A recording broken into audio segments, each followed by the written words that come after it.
Dahil ganito kasi yan. Tandaan nyo si Polly, yung tropa ko. Pumunta kasing Japan yun, nagtrabaho. Kaming tatlo lang ni Manny ang nakakaalam. Tsaka yung kapatid niya pala, si MacBrain. Nagbablog ako.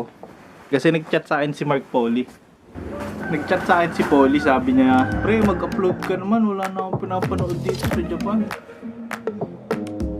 Ito kasi nangyari, Polly, oh.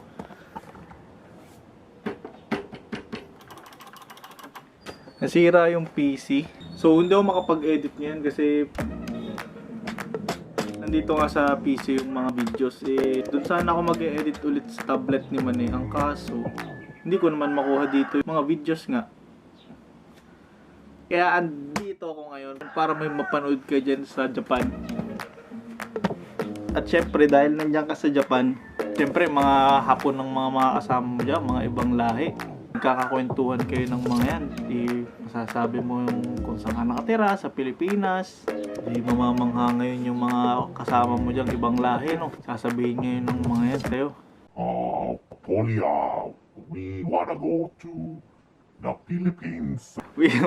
Basta gusto nilang pumunta sa Pilipinas, sasabihin ng mga yan. Ngayon, tuturuan ko ngayon sila kung paano sila ma-accept dito sa Pilipinas. Siyempre, unang-una, kailangan nilang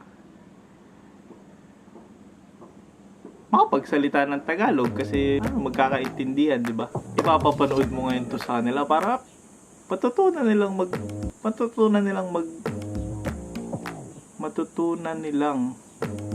matuto silang magsalita ng Tagalog. Kaya tuturuan ko sila ng napakasimpleng salita, 5 salita lang. At dun sa 5 salitang yun, pwede na silang mabuhay sa Pilipinas nang yun lang ang ginagamit na salita. Ito yung number 1. Wait lang pala, kunin ko. Pinagkandaan ko na to eh. Pinagsulat ko na yung mga tropa mo dyan eh. Ito. Ito yung unang salita na kailangan nilang malaman. Number 1. Kakaba-kaba-kaba. Ang salitang ito ay tanong siya. So, sasabihin nila ay kakaba-kaba-kaba. Ang ibig sabihin nun ay, ang ibig sabihin naman nun sa English ay, are you nervous? Anxious? Parang ganyan. Sasabihin niya lang yun kung nakikita mo, kunyari kasama mo, nagtatrabaho kayo. Parang kinakabog yung dibdib. Yun sasabihin mo ngayon. Sasabihin mo ay, kakabak-kabak-kaba. Kakabak-kabak-kaba. Yan. So, may isa na kayong word na pwedeng gamitin nyo dito sa Pinas. Pag gusto nyo dito tumira ng mga 3 days, 2 nights, kaya pwede nyo gamitin yun. Tapos, syempre, papunta na kayo dito sa nasa Pilipinas na, dumating kayo dito sa airport. Tapos, gusto nyo pumunta dito sa Mindoro, kina Polly. Sasasakyan kayo. Sasabihin nyo naman ngayon ay, ito yung number 2 na salitang kailangan nyo matutunan. Bato.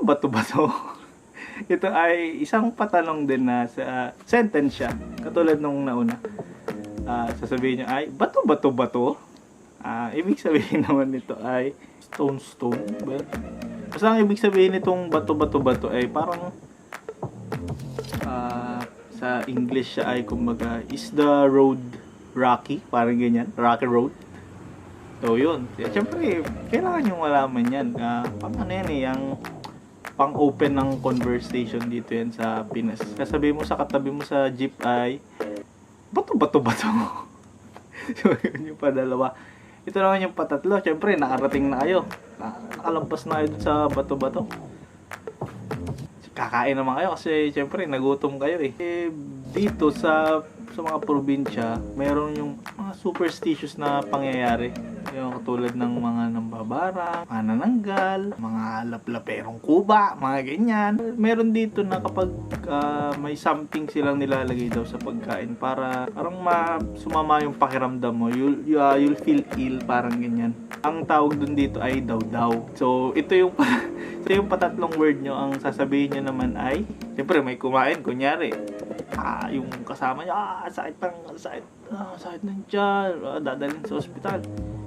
Mag-o-open ka ulit ng conversation sa kasama mong Pinoy. Sasabihin mo ay, nadaw. Nadaw-daw-daw? Ibig sabihin naman nito ay parang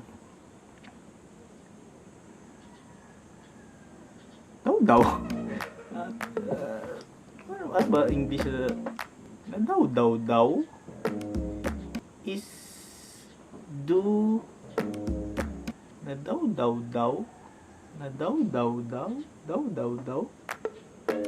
Na daw-daw-daw-daw? I-comment nyo na lang sa baba kung ano yung tingin yung English nung ano na daw-daw-daw. Kasi hindi ko rin talaga alam. Basta yun na daw-daw-daw.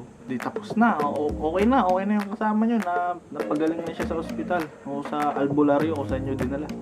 Siyempre, pagod na pagod kayo. Tutulog kayo. Kalimitan dito sa Mindoro, mga bahay dito ay may second floor. Lalo na dyan kina Pauline. Naku, mayayaman yung mga yan. May second floor yan. May swimming pool sa second floor yan. Siyempre, matutulog kayo. Papatulugin kayo ni Polly dun sa taas nila, sa second floor. Pagkagising nyo ngayon ng umaga, di siyempre, gaganyan-ganyan pa kayo. Siyempre, ikaw, kakadating mo lang sa Pilipinas, wala kang maiimik dito. Hindi mo pwedeng magsalitaan ng Hapon. Wala kang makakaintindi sa'yo dito. Kailangan mo ngayon yung malaman tong paapat na word na to. Kasi kung nasa taas ka lang, hindi ka makakakain sa taas. Ang hapagkainan sa baba, sa ground floor. Sa ground floor. Ang gagawin nyo ngayon, nakahiga kayo. Tatanungin mo ngayon yung kasama mong Pinoy. Sasabihin mo ngayon yung paapat na word na malalaman mo ngayon. Sentence. Sasabihin mo ay, baba. Ito, matagal na to. Ito, natutunan ko pa to nung grade 1 ako. Sabihin mo ay, baba. Ay, ibig sabihin niyan ay, will we go down? Yan. Will we go down? Are we going down? Do we need to go down? Parang ganyan. Yun yung punto niya. Baba, are we going down? Kasi kakain kayo. Magtatanungan kayo. Baba. Kasi kung di kayo bumaba, hindi kayo makakain. Dyan lang kayo. Palimang word naman na kailangan yung malaman is yung sagot naman sa number 4. Dun sa tanong na baba. Sasagot ngayon sa iyo yung Pilipino. Baka kasi pag sinabihan ka nito, malit. Anong ibig sabihin? Sasagutin ka ngayon, sasabihin sa'yo, baba. Ang ibig sabihin naman nun ay parang, yes.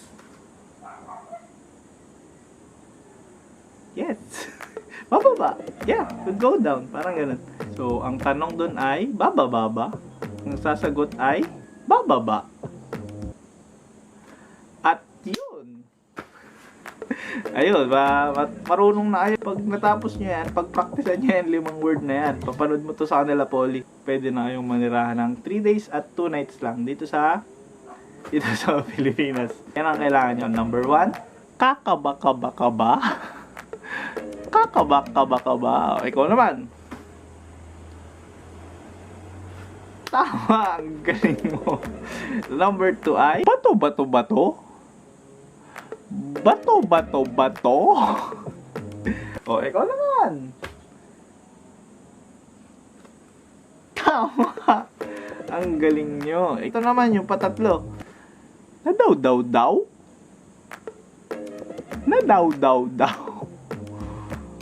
O, ikaw naman. Yung katabi niya. Tama. Galing nyo. Ito naman yung paapat, yung baba.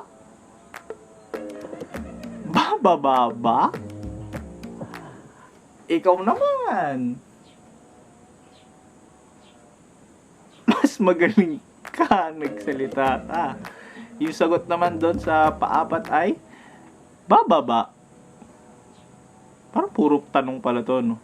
Kakabaka ba? Bato. Nadaw-daw. Bababa. Nag-iisa lang pala yung number 5. Para pag tinanong kayo kung sakali, may sagot naman kayo. Kunyari, tanungin kayo, bato. Sabihin mo ay, bababa. Yung bahala na kayo kung gusto nyo pang pumunta dito sa Pilipinas.